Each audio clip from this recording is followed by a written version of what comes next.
Welcome back to UnchartedX. This is Ben, and I hope everyone is doing well out there. This video is a conversation with a good friend of mine, and somebody who should be no stranger to the viewers of this channel, Yousef Awyan. Yousef is an expert guide on all things ancient Egypt. He's travelled the world and visited many other megalithic sites and locations also. He's an accomplished musician and a practicing stonemason, and has a very practical understanding of the mysteries that are wrought into the stone at so many of the incredible sites in Egypt. Yousef's lived his whole life adjacent to the Giza Plateau, where his family's store looks over at the Sphinx with the pyramids in the background. Along with an understanding of the orthodox history of Egyptology, he was also taught by his late father Hakim El Ayawan, a man who was a fountain of indigenous knowledge and was well known around the world for his understanding of the traditions, practices and mysteries of ancient Kemet. Hakim's work can be found online with many lectures, also in books by authors like Stephen Mailer, and he is a central figure in the Netflix documentary series The Pyramid Code. Yousef and I wanted to sit down and record a conversation before I meet up with him once again in Egypt in only a few days' time, where he and I will be leading a group around the magical sites of both Upper and Lower Egypt for a couple of weeks. I've added a whole lot of footage to the video for this chat. In fact, most of this video includes a lot of my raw footage of the sites that we're talking about. And as always, I'm very grateful to Yousef for his time, and I very much hope you enjoy the podcast. Cheers. Very happy to welcome my good friend Yousef Awyan to the podcast. Yousef, great to see you, mate. Great to see you, man. How are you? Doing well. How are you doing over there in Egypt? I know it's evening time for you, morning for me over here. Well, things are like in tourism now is getting really more active. So yeah, things are getting better here, tourism-wise. More people are visiting now. Almost like the old days before. Almost, yeah. Yeah, well, it's good. I mean, we're on the verge of another trip over there. Coming over to do a tour with you. I think I'm leaving in, 10 days or something like that. So yeah, we'll be over there and get to see it for ourselves here. I'm very much looking forward to it. Yeah, it's good to see. I know when we did the trip, what was it, last year? I think we were the only Western tour group in the country, and I could see how kind of almost desperate and excited that everybody was to see like the tourists start to come back to Egypt. I know a lot of people depend on it. So. Well, I'm very grateful that we had that tour, and many people. It's like we brought hope to many people that tourism is not going to die, because as you said, almost we were the only people touring in Egypt at that time. Yeah. Last December. And yeah. Yeah, it's good. Well, thanks for spending a bit of time with me today. One thing I did want to we end up done a few of these chats, and it's just like it's easy to spend hours and hours. There's endless topics to kind of discuss. You can talk about this forever, and as we do on these trips, certainly there's no end of things to talk about. But one thing I did want to get into with you, because I know you've got a particular interest in this as well, and it's a topic that I've been researching for a little while, and I just did a video on it, I think in the last couple of months. But I'm really interested in the overall architecture, the structure, the history of the entire middle pyramid complex at Giza. There's, out of the three pyramids, you've got the one in the center that's attributed to Khafra or Khafra. And, the complex isn't just the pyramid, it's the causeway, the Sphinx, it's the things that are underground on the causeway. And I know you've spent a lot of time looking at that, but I'd love to get your thoughts and talk a bit about some of the details around the whole middle pyramid complex. Well, first, as you know, the Sphinx complex was its temple. There are worlds between if it's separate on its own, or is it actually related to the complex of Khafra? Right. And we know that the two temples are kind of identical, but it's still not a conclusive evidence. Right. The middle pyramid complex is documented in hieroglyphs since the Old Kingdom time in the area itself, and it was labeled as Wer Mer, which literally where Mer is an ancient Egyptian sentence or two words that means literally the Great Pyramid. Uh-huh. So it's good to know why we are excited about this pyramid, because it was actually labeled during the ancient Egyptian time, during the Old Kingdom time, as the Great Pyramid. And the pyramid we call the Great Pyramid, which is the pyramid of Cheops or Khufu, was known as the Akhet Mer. Akhet can mean the horizon or enlightenment as well. The Middle Pyramid complex is like the most complete complex on the Giza Plateau, and the most megalithic, right, as well. So in some of the debates, for example, that the academics go to, when some of the normal people will ask them about the huge blocks of stones, they will tell them they are not so huge. They are 2.5 tons mostly. Each block is around 3 tons, 2.5 tons. And there are many of those stones, of course, on the pyramid of Khufu. But all academics know that some of the blocks in the Middle Pyramid complex reaches until 130 tons per block. Yeah. Yeah, plus all the huge amount of work that is prepared to prepare the bedrock itself.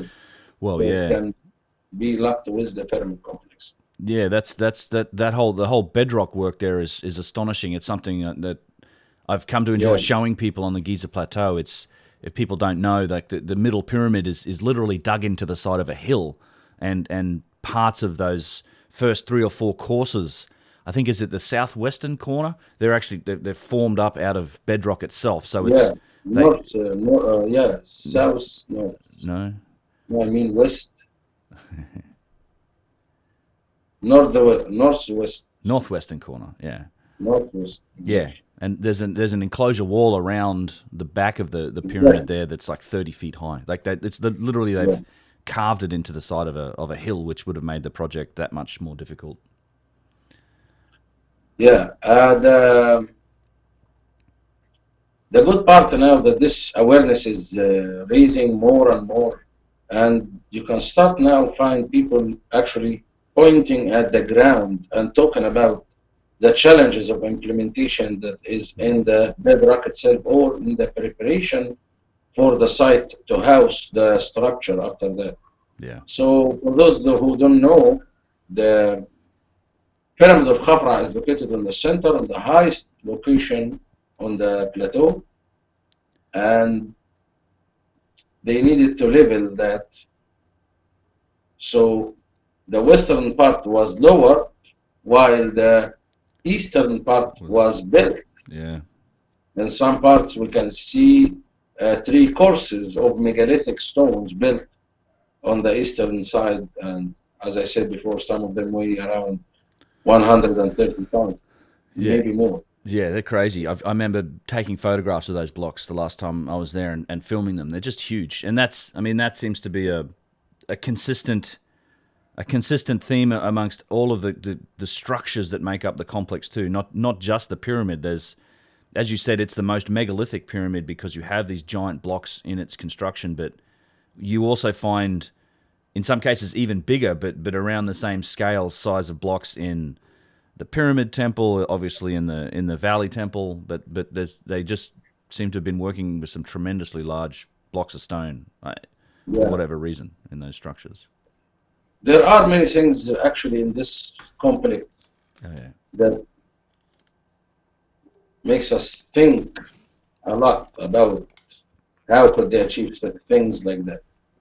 The two temples, the one in the valley and the one that's known as the mortuary temple, were cased in and out with granite stone, and we can still see that the megalithic blocks of limestone were cased, if we can call it a casing, with these huge blocks of granite stone, that if you are building a structure, just these stones that were used for the casing was going to be enough actually to build any structure you want.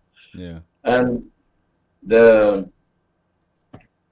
they both were famous for the granite temples. because they were in and out.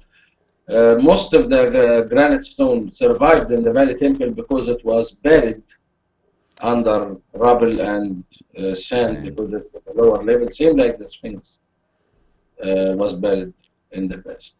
Also, the causeway was cased with fine limestone. Most of it is recycled throughout the ages, of course. And when we talk about recycling, archaeologists, they are aware that recycling was happening in a wide scale. People were recycling more and more during the Middle Kingdom time, which was around 2100 BC, according to the mainstream timeline, of course. And also, there is a conflict here. No, there is something here that is not making sense to me when we talk about materials and machining and mining and extracting stones specifically. Because according to the official story or information, the granite stone, and this is mentioned in more than one official book, granite stone was not being extracted out of the bedrock during the Old Kingdom. This is exactly what they believe. And this is like the Valley Temple and the Mortuary Temple, if we can use these labels, used to house around 40 pillars, if not more. All of them were carved out of single solid piece. And they were like 6 meters in height. We can still see the ones in the Valley Temple, of course. They're the square ones, right? 16 of them in the Valley Temple, and there used to be 24 in the perimeter, or in the so-called mortuary.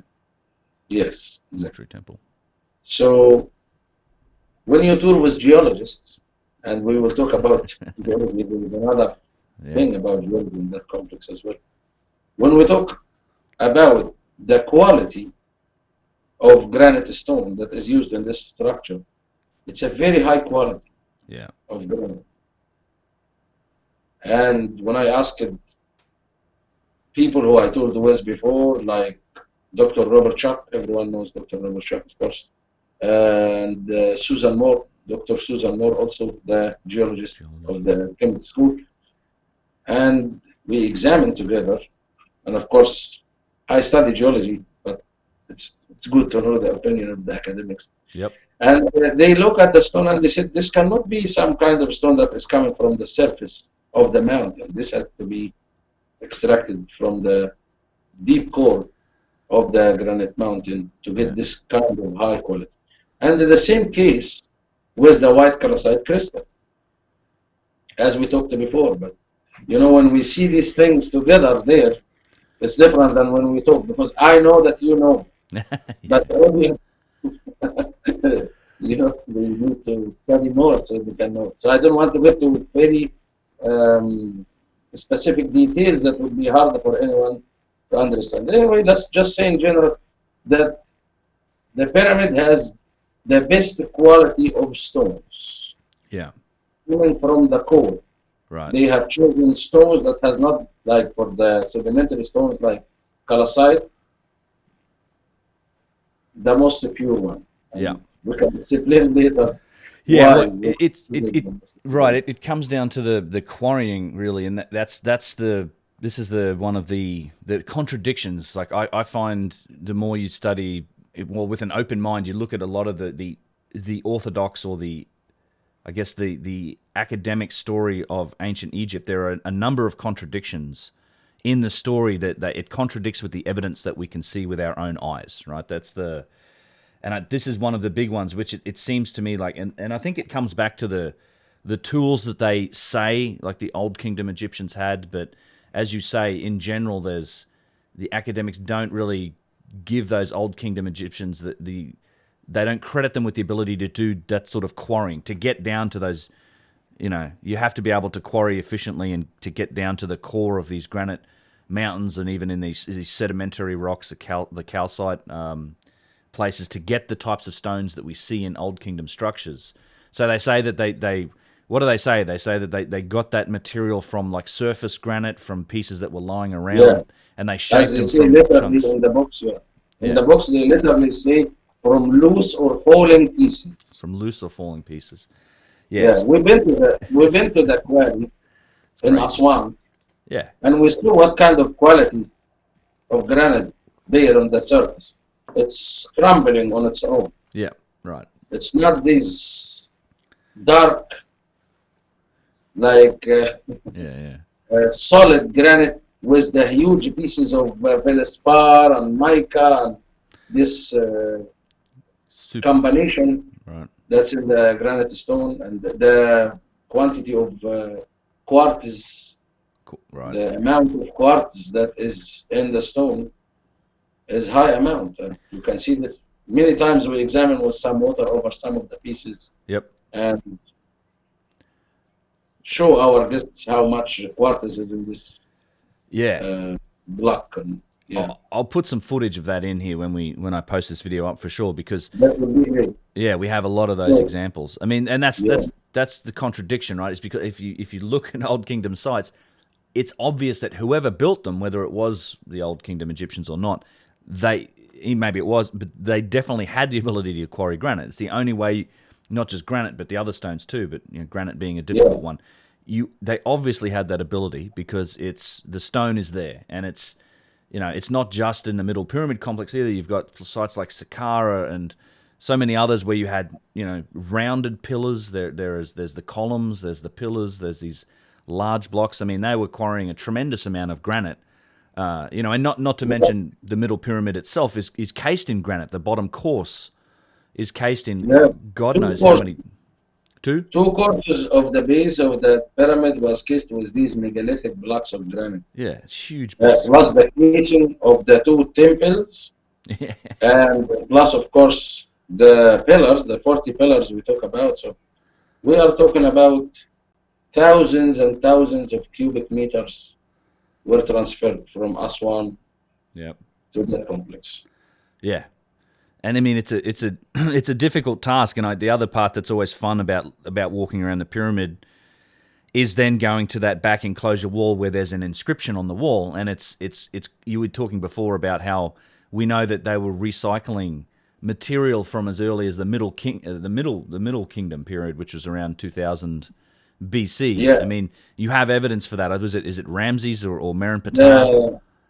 Ramses, of course, is from the New Kingdom. Well, New Kingdom. He lived, or the descriptions were left around the Middle Pyramid from one of his priests, Ma'in, saying that he was the one responsible about the quarries or the work of the king.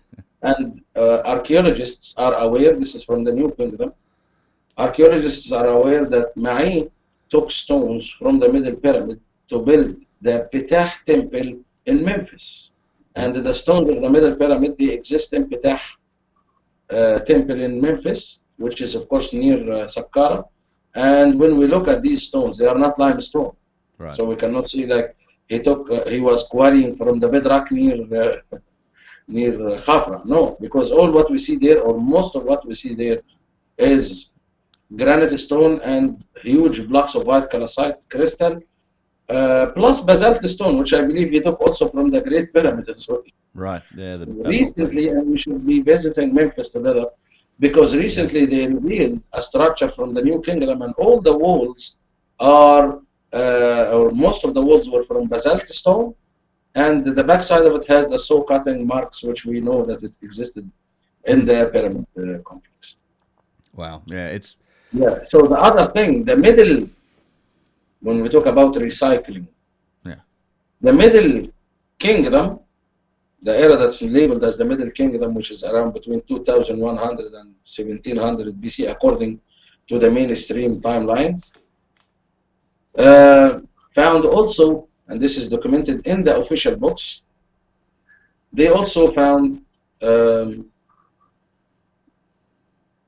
conclusive evidence that stone was taken from the Giza Plateau and it was used in their structures, two pyramids in area called Elisht. And this is the area called today Elisht, back in the days it was called Ethit Tawi, means the one that captures the two lands. And it was known as something like the capital for the Middle Kingdom era to Egypt, instead of Memphis, the one that was used during the Old Kingdom time. And this is as far as the academic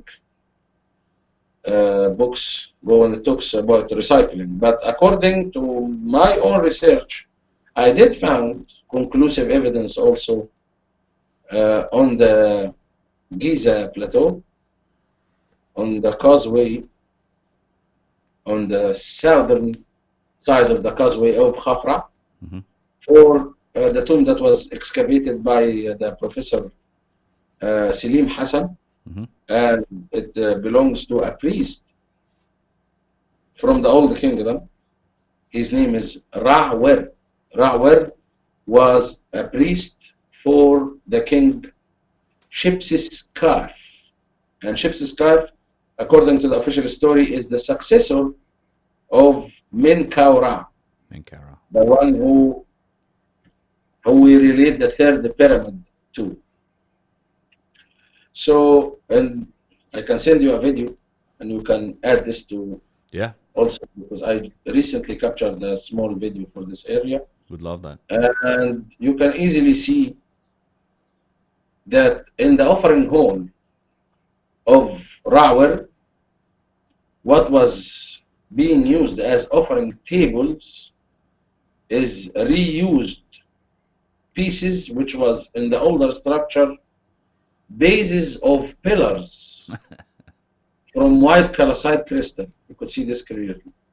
And then a side of that was smoothed or flattened, and the depiction of Ra'wer was added on it with the inscriptions. So for me, I can see this is a exclusive evidence, I mean, for recycling stones during the Old Kingdom. And that's not everything, because in the Old Kingdom tombs and in many other tombs, they have found in the dynastic Egyptian civilization that they inherited and kept on inheriting flint knives and axes from the prehistory time, and they kept on using it. And this is the other thing when we talk about the capability of the dynastic Egyptians. There is no doubt that the dynastic Egyptians were capable of carving hard stones and also transferring huge blocks of stones if they wanted to. But when we look at the complex, for example, when we compare between the pyramid of Khafra and the structures in the New Kingdom in a huge place like Karnak Temple, for example, all the pillars in Karnak Temple are built from sections. And then smoothed. We know this technique. If anybody wants to understand more, they can look at the official story of how these were built and the mud brick rams and all that story. It's functional for this kind of structure, of course, which is smarter, because why would I extract a single solid piece of granite if I can build it from small pieces of sandstone? You know, right? Yeah, it's. I had someone try to tell me that. I remember I had this crazy internet comment. Someone was trying to make the case that it was easier to build in a single solid piece. I'm like, you're out of your mind. There's obviously there's no way. The way that it's obviously easier. Why is it harder for us today, and it was easier for them back in the day? Right. Yeah, that's the other contradiction.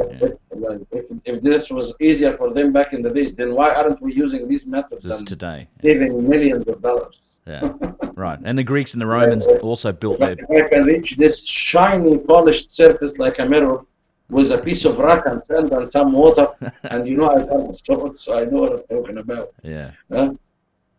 Why am I using this very expensive machine for polishing with diamond powder and wax and stuff, so I can make only a very small piece of a kitchen counter? Right.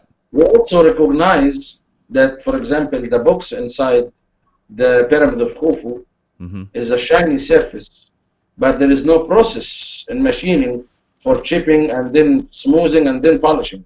It's the saw cut. One cut left that surface shiny, right away, which is different than the Serapeum. In the Serapeum, we can see the chunks were being moved, and then smaller tip is creating finer surface, and then finer until polishing. And so there is different methods. It seems not like all made the same way.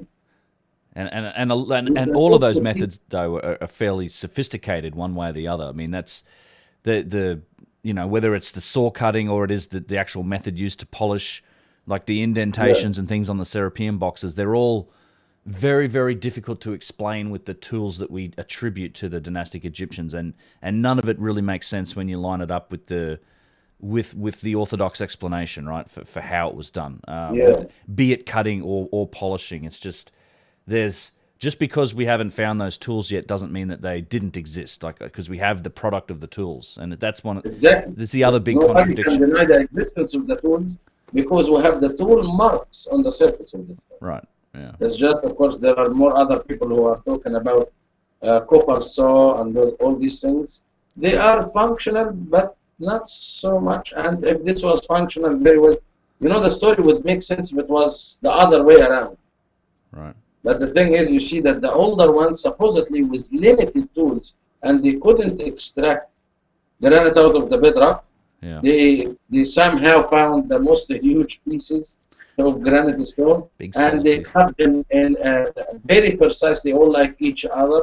Yeah. And they polished them like a mirror. And this is the thing that is also, this is the understanding that is very popular at the tongue of tour guides or academics or archaeologists. Right. That they always say that the ancient Egyptian were doing the most hard things or sophisticated things with the most simple tools. Okay, I have one question. Show me. Yeah. Show me. Yeah. How. Yeah. Mm-hmm. Yeah, that's right. And I did a video recently about the basalt saw cuts, but it also extended into the granite saw cutting, because there's been a couple of basic experiments done. Dennis Stocks, who's an Egyptologist, kind of on the mainstream side of things, but an experimentalist who went and actually did some of those experiments with Mark Lehner. It was the late 90s. Yeah. They documented it in I've seen this documentary. Yeah, and he literally proposed, like, he went and did some calculations about just how long it actually takes to try and do that. And never mind, the results don't look anything like what we see. First of all, the results that you get from the copper drag saws using sand as an abrasive don't look anything like the results that we see on the stone from the Old Kingdom. But the other thing that we found out is kind of exactly what rate, how long it takes. And it's astronomically slow progress. So you are talking thousands and thousands of hours of labor just to make the single cuts. I think I calculated how long it would have taken to make the 6 cuts to get the piece of granite that forms the box.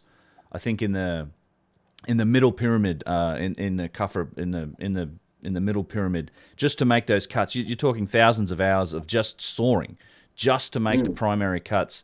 And even then, you lose so much copper in the process. You lose, like, it wears away the copper at almost the same rate that you wear away the stone itself. So that, it's not like you can use a drag saw repeatedly. You basically are wearing these tools out every time you use them at a very high rate. So it's once you extrapolate that data out to include as you said, tens of thousands of tons and cubic meters of granite, basalt, and other hard stones like that come from the Old Kingdom, it becomes really very implausible to suggest that was the method that they used, the simple method. And yeah, to my knowledge, nobody's actually shown that you can do it in anything other than like a very small example. No, like, for example, how are you making the cuts on Serapeum boxes? I mean, some of those boxes are 12 feet long, like they're giant, and you had to shape that stone somehow. We don't see saw cutting. Well, true. On the unfinished Serapeum boxes. You see the hammer marks. But right? I also respect people who try to prove that this can be done manually and things like that.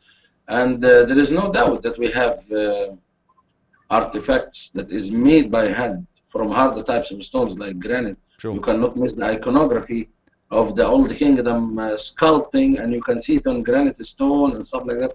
The finishing is different. And the other thing, where are the tools? If the tools, because when I had a debate, of course, with many people that I really respect them, they are very knowledgeable academics, and they are not just like believing the story. They like to investigate. They read hieroglyphs. Like really, I can call them super academics, not any academics. And we got to that point. It's like, okay, why we don't have a scene that shows a tubular drill? Because we do have scenes shows drilling, and we know this from the third dynasty and all the kingdom seen for manufacturing the stone vessels, which is a subject that is connected directly to the pyramids because of the pieces that we found with the same evidence of the same lost technology. And why we didn't find the copper tubes, right, or we didn't find a scene on the wall. So some of the people who try to convince me also, like they try to convince you, that they kept it hidden because this was a secret like method. Okay, but what about the other ones that is on display? Because we do have the ones. Right. And also some other opinions said that all these tools vanished from fraction, from the work. Why do we have hundreds, if not thousands, of copper chisels that survive? Right. And not one tubular drill. And not one scene of a tubular drill. Yeah. So maybe the copper chisel can do some things. Plus, flint chisels. The shapes inside that was left by the tool does not reflect a bow drilling. No. Because the spiral goes down. This was a debate that happened between Flinders, Petrie, and others. Yeah. And so this subject is in debate since the 19th century. Yeah. This debate is going. Well, it's still going on. The tool mark spirals down, and they told him maybe a piece of the silica sand hung to the copper, and then they fixed it, or like they have an answer, but we still don't have an answer. We still actually don't have the tool. That's right. If we have the tool and we tell them this cannot be functional, and they say yes, then that was going to be like you give or take, like. But we didn't find the tool at all. No. We know how it looks like from the cut in the stone itself. Yeah. Yeah, it's crazy, and that debate's still going on. I mean, the Pennsylvania University, Penn University did a study in the late 80s looking at, they used a bunch of different material and abrasives to use a tube drill onto granite, and they used an electron microscope to look at the results, and it's just that the way that we do it with that abrasive cutting, it leaves these very fine concentric rings. It doesn't look anything at all like the spiral grooves that we see on the drill cores that Petrie found, plus also on the holes. And this is the other, it really frustrates me that there seems to be a lack of willingness on the academic side to even investigate some of this stuff further, because you know and I know where there's a large number of these drill holes. Like Abu Sia's got them. You can find them at Giza. They're all over the place, and they're out there in the weather. You know, that even though there's not, it does rain. I mean, they're getting eroded and very slowly affected over time. But to me, it's like, why aren't we going in and doing like latex molds or high quality LiDAR scanning, like very high resolution scanning of some of these tool marks and some of these pieces of evidence, and then going and analyzing them? Because I think we, as a civilization today, we certainly have the technology to find out. If Chris Dunn, purely because these drill cores were in the Petrie Museum in London, they allowed him to get his hands on them and actually do some testing, and he advanced, the discussions considerably by doing latex molds and then geometrically showing you that, yes, this is in fact a spiral continuous groove. But we've got all these other examples out there, and it wouldn't hurt them to go and get latex molds of them, or to do, high definition scanning of those sort of things. It kind of frustrates me a little bit that there seems to be a lack of willingness to engage from a lot of the academics on that side, and I wish that they would, because I think we could all learn something. We could actually move that discussion forward, one way or the other. I don't know.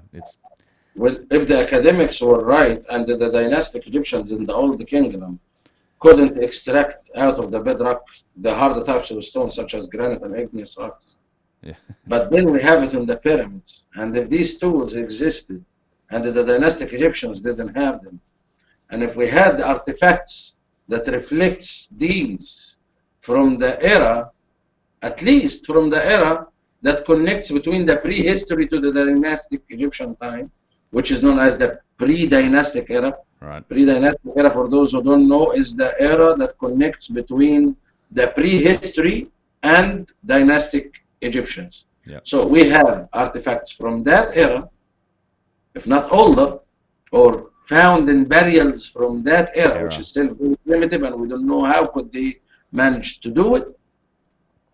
And it still has also the tubular dreads, and it's from the hardest igneous rocks like rock crystal and milky quartz and amethyst and jasper and tunalite, granodiorite, what else? Lapis, right?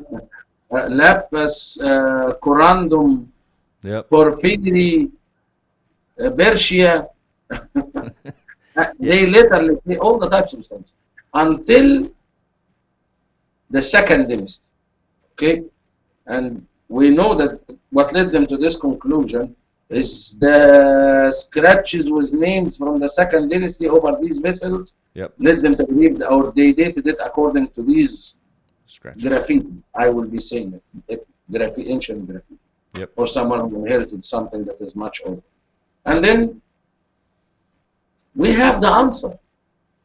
On the third dynasty, Imhotep, the famous and genius engineer, start to reproduce stone vessels, but the limitation of the capability led him to do one type of stone instead of all of those. Alabaster, right?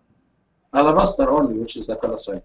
The only type of stone. That's softer. And then the results from this tool, which had a piece of flint. And flint is solid. It can carve in softer materials like calcite.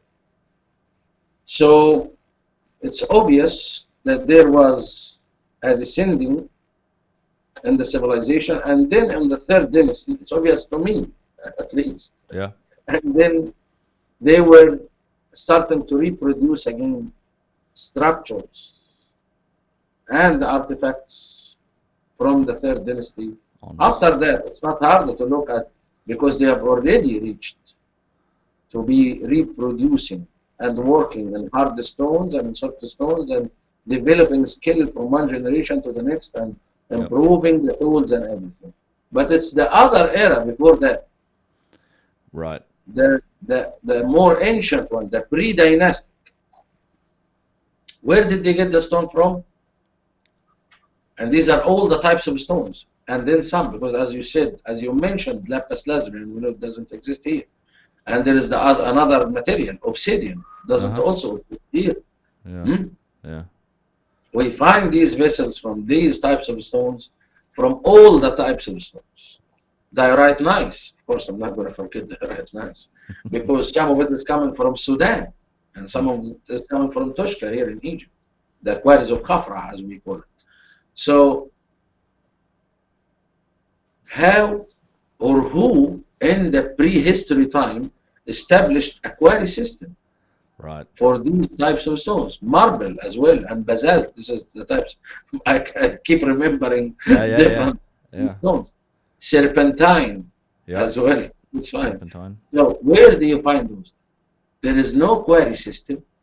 So someone came with a good explanation, but of course it's not going to cover all, because the river streams sometimes hold these types of stones. Right. Sometimes you can find rare types of stones in the river streams, but not all the time. Lapis lazuli Right. from Afghanistan is going to come through the river stream. Yeah, like you Or- said, Afghanistan, right? That's the probably nearest Yeah, source for lapis there.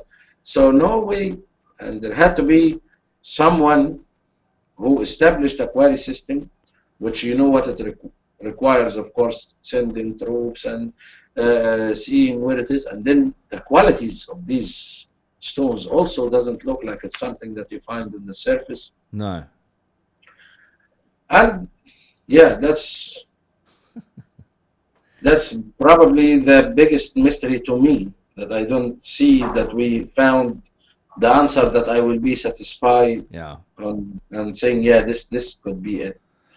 Right. Yeah. That's the thing that I think a lot of people miss when they look at some of the vases and some of these things, is that they do all originate, or at least most of them have been found in those very early dynasty burials. And it's a point that I make. I love to use it as an example. It's like and this ties directly to that, inheritance, and perhaps that these vessels could be older. It's like if you, and I'm sure this exists today, right? So I'm sure that there are plenty of these vases, because there was 40,000 plus of them found beneath the step pyramid. The schist disc itself came from a first dynasty burial. And I'm sure that some of these vases exist on the black market of antiquities, right? That are out there. They've been sold. They're in private hands now. If you were There rich, is a collection of them at least in every museum. People can see them almost everywhere. And just because you mentioned inheriting, yep, as you know, the step pyramid, and people doesn't know, the step pyramid is related to the third dynasty. right, Joseph, yeah. And Joseph or Netriget. The vessels were marked with names from older times, so no doubt that he himself inherited it from older time. Yeah. And when they say, it's like, I think I've sent you pictures, and I can send you more pictures from the pre-dynastic time. You find this guy laying like a mummy, and then he has like 10, 15 vessels in his tomb. Yeah. Like if this was a slow process or something, it would take him more than a lifetime to produce those ones. Yeah, you're talking about the photos that are in the Nubian Museum in no, Aswan? there is another one I can send you for you. Okay, yeah, I'd all love the one with black and white. Right, yeah. So these are pre-dynastic burials that you see the same stone vessels. Yeah, exactly. Yeah, there's been some of them, and I know we talked about before. There's actually been organic carbon dating of some of these materials in these pre-dynastic and very pre-dynastic burials that are dated back to like 12,000 years ago. Like I think there's this. I think you mentioned that at Saqqara. So we know that these artifacts existed long before the dynastic Egyptians. One of the points I make is that imagine, so some of these vessels from beneath the step pyramid are probably in private hands, in private collections around the world. If you were rich enough and you treasured that artifact, imagine if somebody was buried with it. If that guy, that collector that has that vessel was interred, had his own mausoleum built, he was buried with this vase, or maybe he had his name on it, or there was at least his name was on the wall of the mausoleum, and it's another 5,000 years passes, our civilization is gone. Archaeologists of the future find this guy's mausoleum from our time. They dig it up and they find this stone vase. I mean, does it make sense that they attribute that stone vase to this guy, this collector from our times? I mean, it's just as likely that type of inheritance, where people like Joseph or like these elites, these rulers, these nobles, recognized that these things were valuable, that they were precious, that they were remarkable objects, and they were buried with them. I mean, they wanted to take them into the afterlife. That's all part of that, the Egyptian spiritual system. I mean, it's just as plausible that they were inherited and buried with these people as ancient precious objects, as much as it would be today for us to do it. And I'm sure there are people that do that type of thing. That was certainly the culture in ancient Egypt. I mean, look at the treasure hoards that when we do find intact tombs like Tutankhamun or the discovery at Tanis of intact tombs. I mean, that's where all the valuables go. Like with these rulers and nobles, they take it with them. So it seems silly to me to say that just because I found this vase or this object with this person's burial, that therefore he should have made it or he should have had it made in his time. I mean, I'm sure that just like we would today, you know, they would have found things ancient and inherited as precious, just like we do. It's crazy. Yeah. And when we talk about relating artifacts according to inscriptions that is added on, how many examples did we see on our tours that shows that inscriptions were added later? How many? Yeah. Hundreds of examples. It's endless. Like the famous, because you mentioned Tanis, you reminded me with that Sphinx from the Middle Kingdom. In the Egyptian Museum. It has 3 names. None of them is from the Middle Kingdom. And it's endless. But that's how we date and relate this stuff, right? And we have also a statue from the Middle Kingdom that has inscriptions. Anybody will look at it will believe that these inscriptions belong to the statue. Jehuti Jedif is the name of it. It's still in display on the Cairo Museum. And it is written in the tag that it was, we use the word inherited, and this is very polite. The old archaeologists used the term usurped. Yeah, that's right. They called it like that. So the statue was usurped and written 1,000 years later. Yeah. So they recognized that because it's a statue, and the School of Art in the Middle Kingdom is recognized. So they saw the iconography of the Middle Kingdom and the inscriptions of the 22nd or the 23rd dynasty. Yeah. Then they realized what happened here. Right. Of course, there will be many examples, so they will see that clearly, and they will tag it in tags that is almost one. The tag itself is like 100 years old, but the old archaeologists who made the digging themselves and things like that, they were realizing things like that. We have also the examples of Ramses II and Merim Betah, Beshusans, and many others. And then we have the artifacts with no names at all. Right. Like the boxes in the Serapeum. Like the inside of most of all the pyramids. Even that inscriptions can be added later. And in some cases, the inscriptions are added poorly so that we can realize so clearly that this is a graffiti. In other cases, the inscriptions are added in a very good way, but still the archaeologists are aware that these pieces were much older and the inscriptions were added later. Yeah, I mean, it's a great example that people may not realize is the dream stele, the dream stele of Thutmose IV between the feet of the Sphinx. It's a big granite pillar. It's one of the most famous steles and pieces in all of Egypt. But that itself is a recycled piece of granite. This is the archaeologists know this. It's a recycled piece of granite from an old kingdom structure that was then had the inscriptions later. According to the books I read, it was from the casing stone of the Sphinx temple itself. And then it was shaped and inscribed during the time of Thutmose. Yeah, it's crazy. Yeah, it's a real mess. Like, and that's the challenge, and I think that's the difficulty with trying to. And unfortunately, this is also how we structure the entire history, more or less, to date and relate objects, places, entire structures. Is done generally by the writing. I mean, if you find writing on it, and that's kind of the default position for where that stuff is. It's why, even though the Serapeum is a structure that is attributed, I think, to the Middle Kingdom because of the writing. But to me, it's like it's something that, or even new period. There was the tradition of the Apis bull burial popular during the Middle Kingdom. Sure. And the restorations for it during the New Kingdom, but according to the official story, the ones that we find is from the late period, from the 26th dynasty. Right. The one that, of course, we have seen. Yeah, silly. There is more than 20 boxes without any inscriptions, and the only 3 with any that has little inscriptions on it. Yeah, that's right. Okay, so we have made several videos. Now, when we talk about dating, What else can we use with stone? And then we go back to the middle pyramid again, which we Yeah. started with, and I believe we are about to end. Yeah. So when, when we when we explore around the complex of the middle pyramid, we realize the severe deterioration and erosion for some of the huge blocks of stone. Oh yeah. I know we need academics, but we need academics for the study so we can have a real debate with the other academics.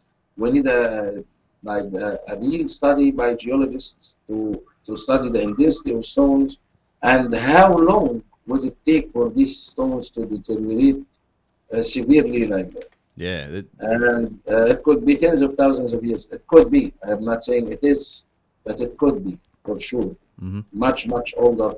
And of course, we all respect the work of Dr. Robert Chuck, who mentioned the fissures around the Sphinx enclosure that was caused by the rain, not less than 9,700. And of course, we also admire the work of John Anthony West, right, who invited Dr. Robert Chuck because he, of course, was reading about this erosion made by the water from the studies and exploring of Schwaller. Yeah, Schwaller de Lubitz. Yeah, that's right. Yeah, exactly. So then he, of course, Jonathan West, God bless his soul, brought Dr. Robert Schuck as an academic because, you know, academics listen to each other. Yeah, that's right. Yeah, so we can really look at the age of the structure. We don't have to put the very accurate timeline like the academics when they say the pyramid, the pyramid of Khufu was built at 2,551, as if they were really. Yeah. But it can give us a timeline. Yeah, a window. I honestly still not convinced of how old the dynastic Egyptian civilization itself. Right. Well, and that also could be more than we think. And I mentioned before that some samples were taken and tested and compared to what the Egyptian priest Manetho said, and what's dated to 2800 give data of 5600 BC. And instead of 2800 BC, it was 5600 BC by radiocarbon dating, and also around 5600 BC was the same timeline that was given by Manetho, who gave the dynastic civilization somewhere around 30,000 years. That's right. And also Herodotus, who mentioned that the priest told him that the sun wasted twice from where it rises, and rose twice from where it wasted, so which means 2 great years. Right, which leads to around 54,000 years. Right, not more. Yeah, and there's like that. And you know, there's that other the Turin Kings list. There's a bunch of other examples of where the dynastic Egyptians themselves kind of connect themselves to a much longer lineage and a longer history. That's part of their past. The whole Zep-Tepi, Shemsu-Hor. There certainly seems to be, and you know, you make a great point where it seems very difficult. You can't disconnect the dynastic Egyptians from an earlier culture in that period because they themselves connect themselves to it. So if people think, or if people like to believe that there was an earlier builder culture, then you know the dynastic Egyptians were absolutely connected to it. I think they probably had a lot of knowledge and culture and things came down from that, along with artifacts and stone and all the rest of it.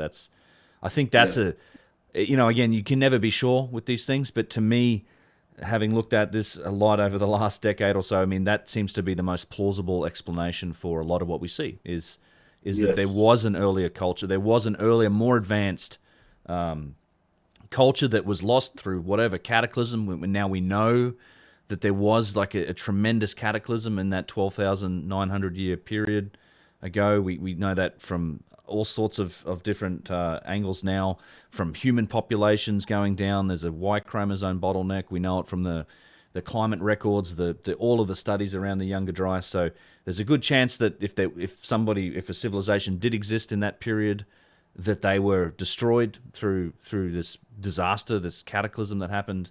But and it's also told culturally, right? It does that explanation fits a lot of the evidence, I think. And if we it's the thing that frustrates me is I wish that our academics and the people who had access to these sites to be able to do the real research and they have the money to be able to bring the right tools to bear. Like, as I said, like the very high definition 3D scanners and just being able to look at this stuff in the right detail. I think we have that capability to kind of answer some of these questions, but there's a resistance to doing it. And one example that I'd love to see happen at some point in the future, and this sort of comes back to that Middle Pyramid complex, is the exploration of potential tunnels and subterranean structures up and down the causeway, because the Osiris shaft, I had the chance to go in there for the first time with you last year. Yeah. Fascinating structure. It's 3 levels down. It's right on the causeway. It's basically right between the pyramid and the Sphinx, and it's a shaft, a series of ladders you go down. There are 3 chambers, and they have big granite boxes and dacite boxes and things like that. But they're also at the very bottom layer, which is now under quite an amount of water. There are tunnels. Yeah. There are shafts that lead off east and west, and they've never been explored, from what I understand. We've not never, fully, and also they are not looked at as part of the complex. Right. And I believe there is a big possibility that it's part of the complex. Yeah. I believe it's part of the complex. Yeah. Oh. So it should be explored. So we talked about the pyramid, but we didn't talk about the part of the pyramid that is under the bedrock. Yeah. And that, of course, needs more investigation. It does. We will explore also, because there are parts around the pyramid of Khufu that shows that the part that's still buried under the bedrock looks like it's part of the structure as well. Because sometimes you have to gather the puzzle pieces from more than one complex to take the bigger idea of how great the complex is. Yeah, it's a real mystery to me, and I think I loved you on Facebook. I saw you put up a series of photos recently, and it's not like the Osiris shaft is the only one around the causeway or at Giza. There are everywhere you go, you can wander off, over here or over there, and where there's no other people, and you'll find a big iron grate covering something on the ground, and there's so many of these where it's just like a shaft that goes straight down, like 100 feet. And we don't really know. I mean, there's rubble at the bottom, and you don't really know. Maybe there's shafts and passages. I don't know. I think trying to find the actual records of excavation, a lot of this stuff would be very difficult. Why is there no drawings for it or plan for these shafts?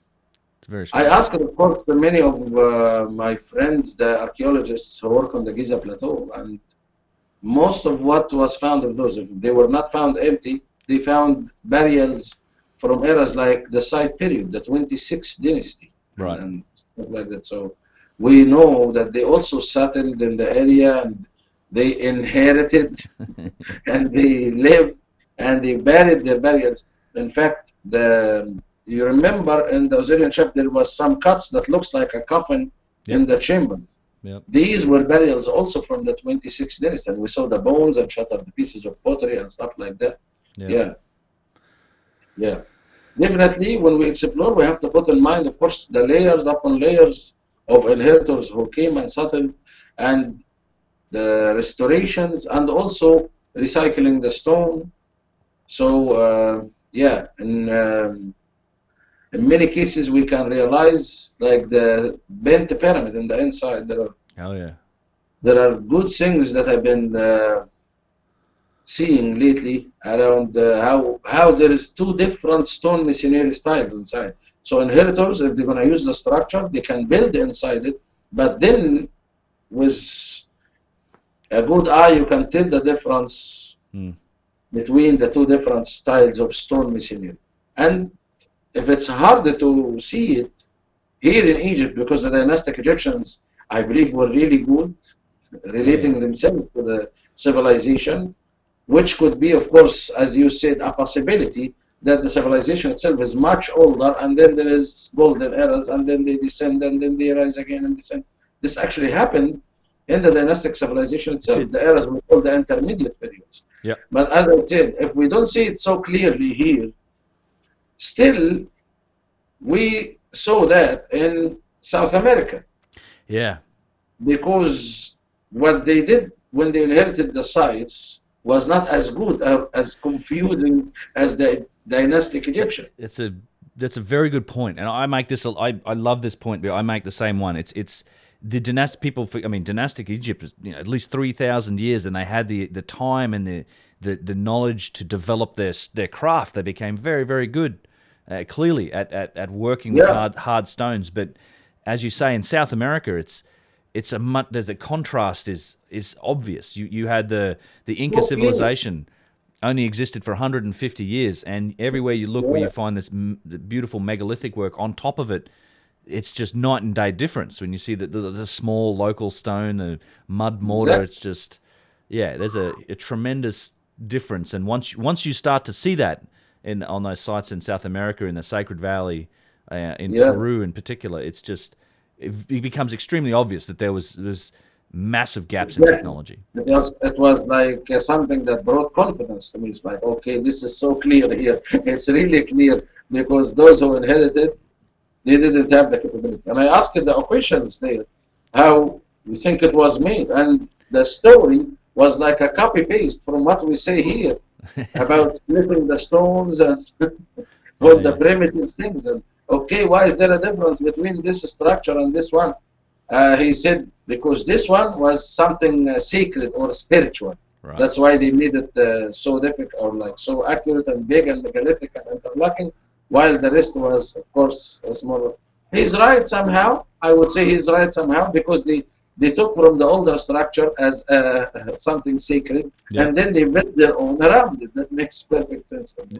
Yeah. And I wouldn't forget in this point to thank, of course, Brian Forster, who allowed us to explore through his eyes and showed us, and also Irene, his beautiful wife, Irene, the local Peruvian, who also showed us around. And I'm so grateful for both of them for giving us this opportunity to travel and see the amazing things in Peru and Bolivia as well.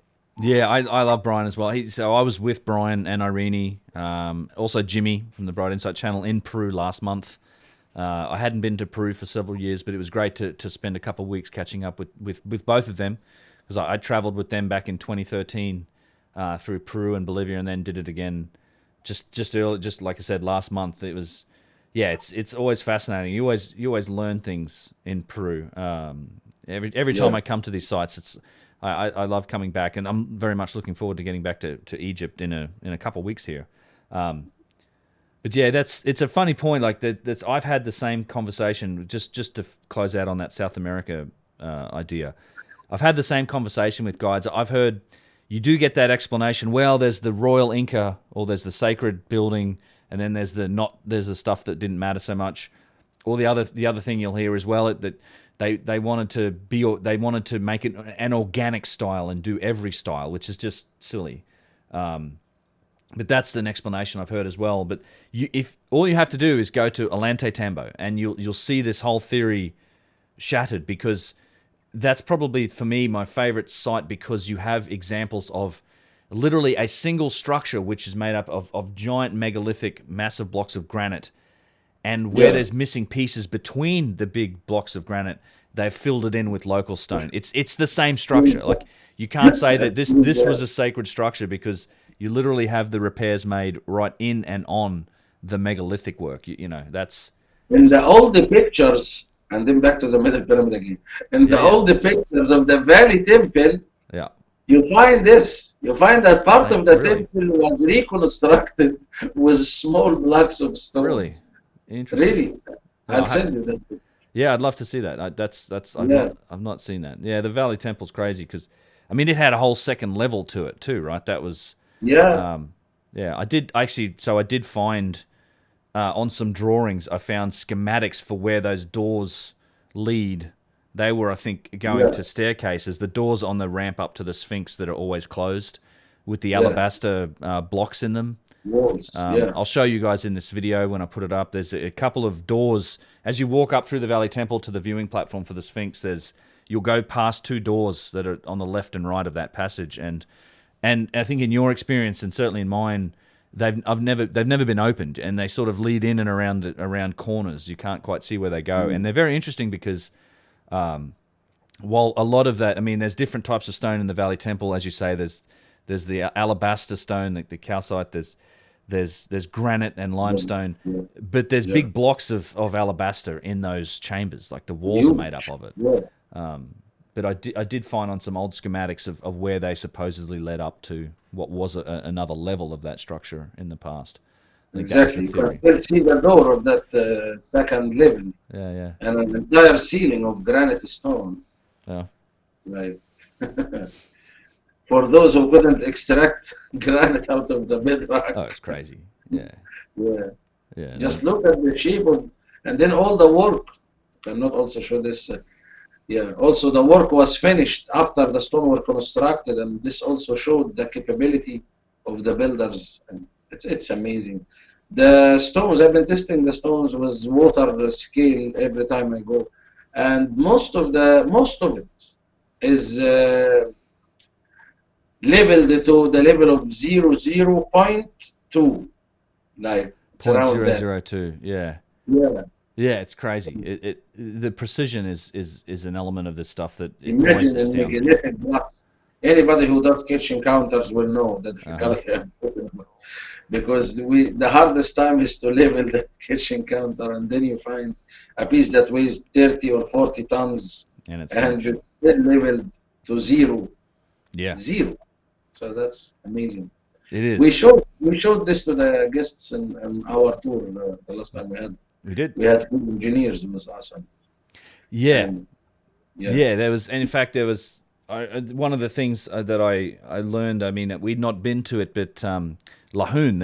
I think I did a whole video on the box underneath the Lahoon pyramid, which is I think out near the Fayum region, and it was just a remarkable. And literally, this comes from antiquity too. I think Flinders Petrie wasn't able to accurate. He didn't have the capability to define just how precise this box was made. It's an incredible piece, and in fact, it's a granite tank with a lip around the whole edge of it, which is a unique feature for a box, and it sits inside a granite room, like the entire room around it's constructed. And a sloping angle as well. Yeah, there's a slope. It's strange how it was made that way, but it was done deliberately because it's incredibly precise. And if people haven't seen that, I'd recommend you go check out the video. You've got Yousef in it talking about it, and it's just documenting 1/1000 of an inch. Yeah. The flattening of the surface and straightening it to 1/1000 of an inch. Yeah, and also we tested with the compass, knowing that the lagoon is a subterranean structure. Right. And we still found that the box is aligned to the coordinate directions. Yeah. But you don't have the stars. It's a subterranean structure. Yeah. How do you do it? Right. That's a really good point. It's like how are you aligning this underground? If you are, as they say, using the stars that the Egyptians used to alignment. Cool. Well, Yousef, mate, it's been great. It's been great chatting, and in fact, we'll do another one of these maybe in Egypt. Do it live. That'd be fun, or live, or just in person. I was going to suggest this that we can do some of these for our friends out there. Anybody who is following your channel, which we all love actually. Thank you. You really investigate after all the information. You don't just like put the things there to amaze people or to blow their minds. No, you really want to give the information out there, and that's what I really appreciate and respect about your work. Thank you, mate. Yeah, I greatly appreciate it. And I would encourage everyone to also follow Yousef. I know you do have a YouTube channel. You do. Yeah, but I depend on you more. It depends on mine. It's a bit order. Or follow.